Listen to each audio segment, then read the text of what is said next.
Hello guys, आप सबका स्वागत है मेरे यूट्यूब चैनल में। तो आज की कहानी है एक लकड़हारे की कहानी। तो चलिए शुरू करते हैं कहानी को।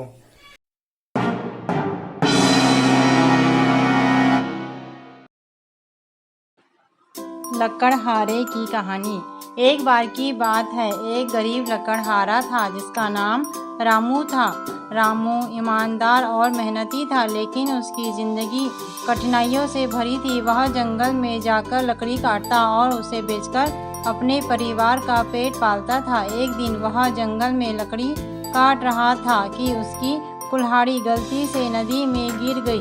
नदी गहरी थी और रामू के पास कोई साधन नहीं था जिससे वह कुल्हाड़ी वापस निकाल सके। रामू बहुत परेशान हुआ क्योंकि कुल्हाड़ी के बिना वह काम नहीं कर सकता था। उसने निराश होकर नदी के किनारे बैठकर रोना शुरू कर दिया।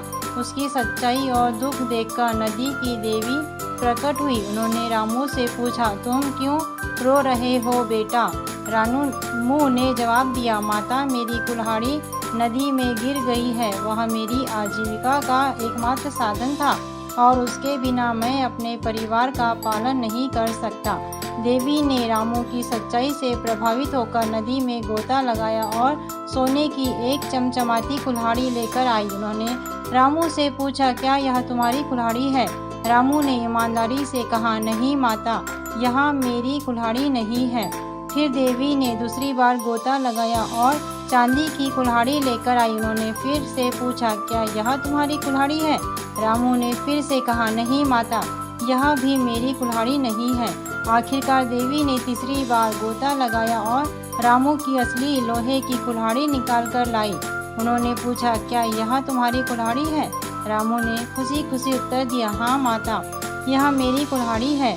रामू की ईमानदारी से देवी बहुत प्रसन्न हुई। उन्होंने इनाम के रूप में रामू को सोने और चांदी की कुल्हाड़ी भी उपहार में दे दी। रामू ने उसका आभार व्यक्त किया और खुशी खुशी अपने घर लौट आया। अब वह तीनों कुल्हाड़ियों के साथ अधिक आराम से जीवन जी सकता था। इस कहानी से यह सीख मिलती है कि ईमानदारी का फल हमेशा मीठा होता है। ऐसी कहानियों के लिए प्लीज़ हमारे चैनल को सब्सक्राइब करें, लाइक करें।